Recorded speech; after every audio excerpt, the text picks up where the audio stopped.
storyline now. Now, ever since they started making Dragon Ball, I was one of the people on the internet looking, saying, oh, this movie isn't going to work, it's not going to be any good. But, you know, me going to see the movie, I couldn't judge it until then. So, watching the movie, in terms of the storyline, that there was more of a legend behind the Dragon Balls,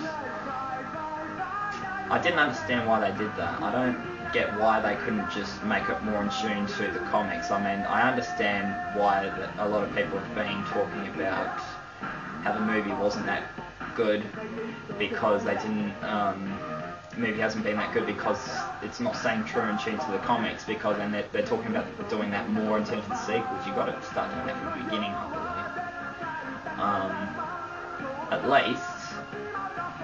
At least on they still paid some respects in terms of what some of the characters did. Was a bit disappointed at the whole Azuru sequence. Goku transforms to Zuru, didn't have his tail, didn't enlarge himself, and the whole fight between Piccolo and the Azuru in the legend did not make any sense. This is supposed to be a whole new part of Goku's life that he hasn't figured out yet, that he's from another planet, and for some reason he's involved with the legend. So they deviated so much from the comic books into the real life version.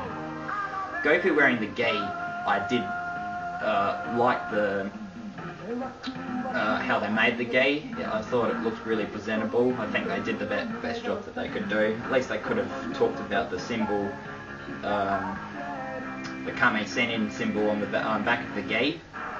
They didn't do that.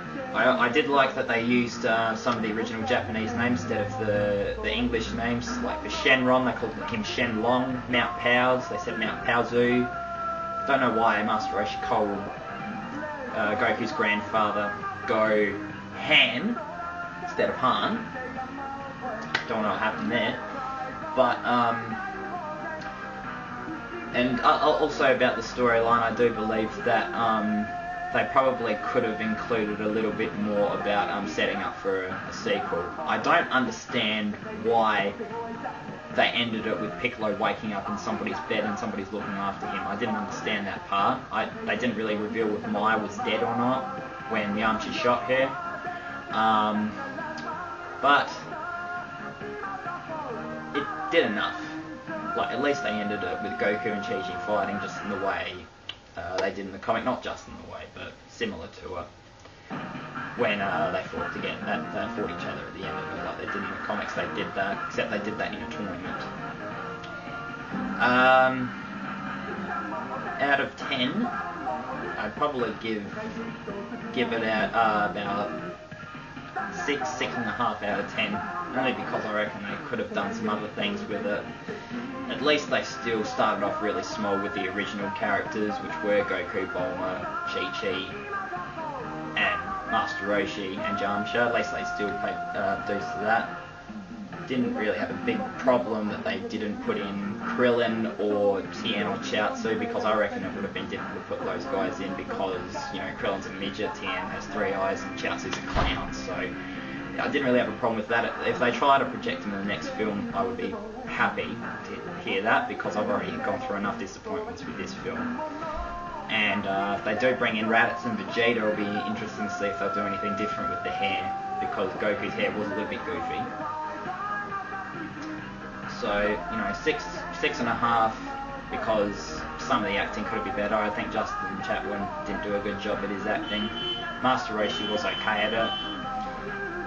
Piccolo was good, even though he didn't talk much in his acting. I liked Emmy Rossum and Jamie Chung's acting skills in the film. And yeah, that's all much I can really say about it at this point. I'll add more when you guys add some comments about it. So yeah, like a lot of people have been saying, the haters won. I wasn't truly a hater in the whole process, but I definitely had problems with it from the get-go. So they've already been talking about making sequels. We can only really judge that if it's going to be big in the box office, I believe. When I went to the cinema, it definitely was not like, because this is the second day it's been out. It wasn't a full cinema, but it is a public holiday after all. It's Easter. It's Good Friday at the moment. There was mostly people who are around my age, or around in their early 20s, and there was 2 people there that looked like they were in their 40s or 50s. I found it was a bit weird. I didn't see any kids in the cinema. But I do think that, you know, if this does do good in the box office, probably be more for the kids going than the adults, maybe. The script, the movie was a bit more kiddie, but, you know, obviously most fans of Dragon Ball and Dragon Ball Z probably are kids, but, you know, the only adults that really would enjoy Dragon Ball Z, besides the nerdy ones like me, would be all the fans of Dragon Ball in Asia and Japan. So I heard that the box office was really high in Japan, so only time will tell what will happen from here on out, if they will make sequels in terms of how much money they're going to make. So I will say that if they decide not to make it, then won't be a huge deal, because the comics will always be here, they'll always exist, the cartoon will always exist, and yeah, please leave some comments about your own thoughts about it. It's only my own personal opinion what I think. If any of you guys disagree with me, that's okay. I'm just telling you what I thought of it. And to all the Dragon Ball fans out there, I hope some of you liked it, and I hope some of you disliked it too, because that really means you are a true Dragon Ball fan if you didn't like it.